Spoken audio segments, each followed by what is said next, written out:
sinabihan ko na rin talaga sila, really, I truly want a trial because I want a bloodbath talaga.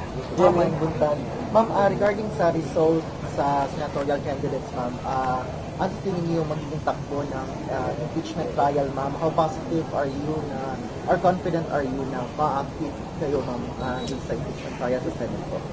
Wala akong expectations of acquittal or a verdict guilty. Basta sa akin lang ay tinanggap ko na kung ano yung magiging verdict. Whether guilty man yon or acquittal, I'm already at peace.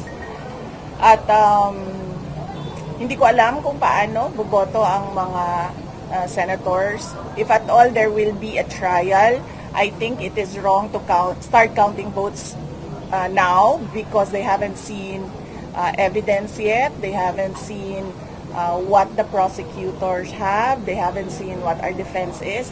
So, parang mali siguro na magbilingan ng boto ng walang trial. Pero, ginagawa siya ng publiko. So, basta sa akin, tanggap ko kung anong mangyayari, anong magiging ending noong impeachments. Pero yung preparation po ng mga lawyers natin, kamusta po?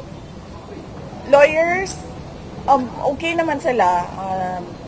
In full throttle na yung kanilang preparations for the impeachment, and of course they would not want a trial as lawyers. Alam naman natin ang galawan ng mga abogado, no? Marami silang mga paraan sa batas as a legal recourse for their clients.